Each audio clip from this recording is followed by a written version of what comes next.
Hello, folks, and welcome back to Chris Wyatt Reports. This is Chris in Central Pennsylvania. I have been reticent to do a video about this gentleman for some time.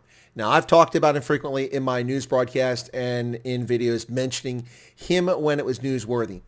But he's the one that started it this time with falsehoods, misrepresentations, and race hustling across the board. Who are we talking about? Dr. Tedros, the head of the World Health Organization. Yeah, opened up his mouth this week and just told absolute lies. And we're going to expose him as the hypocrite and fraud that he is, as well as the race hustler. That's what this video is all about. WHO Director General Tedros Adhanom Ghebreyesus questioned if the world really gives equal attention to black and white lives, given that the ongoing emergencies in Ethiopia, Yemen, Afghanistan, and Syria have garnered only a fraction of the global concern for Ukraine. Now, he was speaking at a virtual press conference briefing in Geneva. Now, this is comical to say the least, except that it's sad. Emergencies in Afghanistan and Syria have garnered a fraction of global attention. Has he not paid attention to the trillions of dollars poured into those two countries in the past 15 years? What plan is he on? Obviously, he's talking about current crises. But the head of the World Health Organization has slammed the global community for its focus on the war in Ukraine, arguing that crises elsewhere, including in his home country of Ethiopia, are not being given equal consideration because those suffering are not white. Now, last month, Tedros said there was nowhere on earth where the health of millions of people is more under threat than Ethiopia's Tigray region. Well, factually, that is completely wrong. I could give you half a dozen countries where millions of people's health is directly under threat. As we speak, people are dying of starvation. This is one of the longest and worst sieges by both Eritrean and Ethiopian forces in modern history. Really? What about the Ogaden conflict? Now, Tedros continued with his nonsense, saying, I need to be blunt and honest that the world is not treating the human race the same way. Some are more equal than others. Well, I agree. Some pigs are more important than other pigs, and the pig at the World Health Organization would be one of those pigs. Why don't you shut up, you race-hustling hypocrite?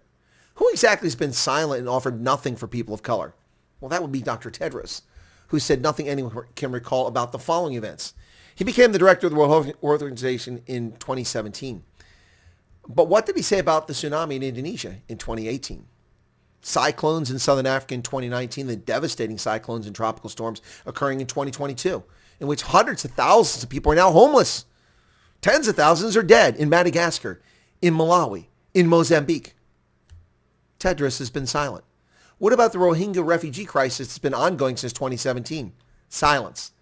Well, let's get closer to Africa since he's worried about black folks. The Central African Republic. Tedros, nothing. Cabo Delgado, since 2017, nothing. Mali, coups, conflict, jihadists, starvation, nothing. Niger, the same. Nothing. Nigeria, nothing. Sudan, nothing. South Sudan, Somalia.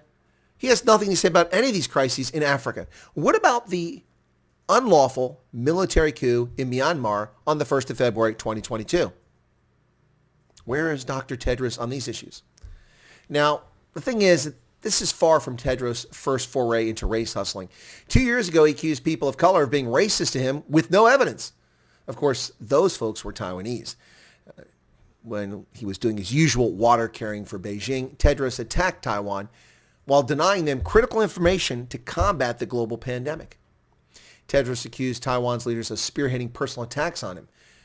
The director of the World Health Organization said he had been subjected to racist comments and death threats for months. Interestingly, he whined about this mere weeks after the pandemic started, not months. So the first week of April 2020, just weeks after the pandemic started, he complained he'd been subjected to racist comments and death threats for months. But it had only been a matter of weeks that Taiwan was excluded from information about the pandemic. According to AFP, the French press agency, Taiwan's foreign ministry at the time, spokesperson Joanne Wu said the comments were irresponsible and the accusations imaginary. The ministry said it was seeking an apology for slander, which to my knowledge they never received from Tedros. And this is what Taiwan's president had to say. For years, we've been excluded from international organizations like the World Health Organization. And we know better than anyone else what it feels like to be discriminated against and isolated. This was a statement from President Tsai Ing-wen. And she said Taiwan opposed any form of discrimination and invited Dr. Tedros to visit the island, which, of course, he's not doing. As far as ignoring black folks, Tedros is either among the least informed global leaders or flat out a liar. I could spend hours detailing how and when the American people have fed Africans, let alone Scandinavians, the UK, and a host of other countries, but I'll keep this brief to make the point about Tedros' lies. Official development assistance and food aid to Africa is astronomically high. Year after year, the United States alone gives billions in food aid for a continent that should be a breadbasket and capable of feeding the planet. Without U.S. food assistance over the past two decades, 4 to 6 million Zimbabweans would have died. We've also kept millions of Somalis alive and countless others across the continent. Ignoring Ethiopia? I guess Dr. Tedros has never heard of Bob Geldorf or Live Aid. Or maybe his memory doesn't go back that far. As far as Ethiopia recently, according to USAID, our development agency here in the United States, across Ethiopia in fiscal year 2020 alone, USAID's Bureau for Humanitarian Assistance, the BHA, responded to acute food needs resulting from locust infestation, drought, internal displacement, and influx of refugees and floods, in addition to Rona, with more than $432 million in fiscal 2020 funding for food. That's $229 million in Title II and $203 million in IDA assistance. Now, partners reached approximately 7 million people in Ethiopia with emergency food assistance every single month in 2020. 7 million people were fed and didn't starve to death because of the United States alone. Dr. Tedros, you lying, hypocritical, self-important gas bag. You don't mention that, do you? That's 2020. We can say the same thing about 2021 and again here in 2022. In Africa, 1 in 5 people faced hunger in 2020 when the pandemic started. And that number of people continues to rise. When did Tedros speak up about this issue in any place in Africa, in the Sahel, in Central Africa, in Southern Africa, which sees periodic hunger? Conflict, drought, and economic woes triggered by the Rona pandemic are reversing years of progress across the continent. As of 2020, more than 1/3 of the continent's population was undernourished. In the whole of Africa, 282 million people were experiencing hunger, more than double the proportion of the population of any other region of the world. But Dr. Tedros had nothing to say about that until white folks were getting attention. East Africa alone has been facing a food crisis on and off since 2011, 11 years, and he's been the director of the World Health Organization since 2017. Conditions continue to deteriorate across East Africa, where 7.2 million people are at risk of starvation, and another 26.5 million face acute food insecurity. At least 12.8 million people, or children, 12.8 million children in the East African region are acutely malnourished. And this has been going on for years. Where has Tedros been? Well, I can tell you where the West has been, pouring food aid assistance, financial development, and other things into the region. It's heartbreaking that the lives of millions of children in East Africa are at risk due to a perfect storm of conflict, changing or unpredictable weather patterns, and the aftershocks of the Rona, said Edgar Sandoval Sr., President and Chief Executive Officer of World Vision US.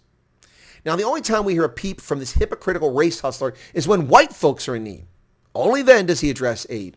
Ask yourself why he ignores the suffering of Africans for his entire 5-year term and only speaks up when white folks are in need. Racist much? Born in the Eritrean city of Asmara, not in Ethiopia, Dr. Tedros, of course, it was part of Ethiopia at the time. Dr. Tedros graduated from the University of Asmara with a bachelor's of biology. He earned a master's of science in immunology and infectious disease from the University of London and a doctorate in philosophy. His doctorate is in philosophy. In community health from the University of Nottingham, an honorary degree, an honorary fellowship from the London School of Hygiene and Tropical Medicine. So he's not a medical doctor, but that doesn't mean he's not qualified to be the head of the World Health Organization. He has a prestigious educational background in immunology, infectious disease, and things that matter, including a biology degree at the undergraduate level. Earlier this year, the government of Ethiopia sent a letter to the World Health Organization accusing Tedros of misconduct after his sharp criticism of the war in Ethiopia and Tigray and the humanitarian crisis in the country. The Ethiopian government said that Tedros was using his office to advance his political interest at the expense of Ethiopia, and said he continues to be an active member of the Tigray People's Liberation Front, which of course was where the leadership of Ethiopia for years before the current prime minister came from Tigray, and they're bum hurt that they're not in charge anymore. Proximate cause for the conflict, and for Tedros' mouthy nonsense. On this issue, Addis Ababa is spot on. This is a scheming, self-important political actor who does not give a hoot about the people he claims to be advocating for, only sowing discontent and hatred for the benefit of his masters in Beijing. What am I talking about? Tedros would not have become the World Health Organization director were it not for the Chi-Coms in Beijing. Their support made it possible for him to get elected. And their support and cowardice prevented anyone else from standing to run against him for his second term. Dr. Tedros is a shameful, disgraceful, willfully ignorant person who ignores the fact that the world has devoted oodles of attention and oodles of ink and oodles of resources to feed Africans and help them develop their continent. The fact that political chaos and malgovernance and corruption continue to plague the continent is not the fault of people outside the continent. You can blame it on colonization all you want, but the reality is that after 6-7 decades of independence, at some point Africans have to take responsibility for their own actions. Simple as that. Dr. Tedros. The world is not ignoring people of color, and Taiwan is not racist towards you. You're just an opportunist who is using the pulpit of the World Health Organization to politicize health issues. And it's disgraceful that when white citizens of this world are under threat, you raise the specter of racism to deny assistance to those people. 5 million people have fled the conflict in Ukraine. What other country in the world currently has 5 million of its people out of the country as refugees from war? We have countries with 5 million people as refugees, Zimbabwe, but not as a consequence of war, but because of maladministration and political persecution. 5 million people have fled to Ukraine, and tens of millions are under direct threat of death, imminent death, starvation, hunger, disease, execution. And you open your mouth to tell a fairy tale narrative and bullshit about the world ignoring black Africans while we're pouring assistance into Africa. This is disgraceful. And this person should be exposed for the fraud that he is. These comments are disgraceful. Go back to looking for a cure for diseases. Go back to global vaccination programs. Go back to global health programs and surveillance and monitoring. That is the role of the World Health Organization, not the political bullshit that's been coming out of your mouth since you were elevated to this position. And shame on the Chi-Coms and anyone else who supported this clown being in charge of World Health Organization. It's a disgrace to the United Nations and to the global community. Shame on you, Tedros. Shame on you.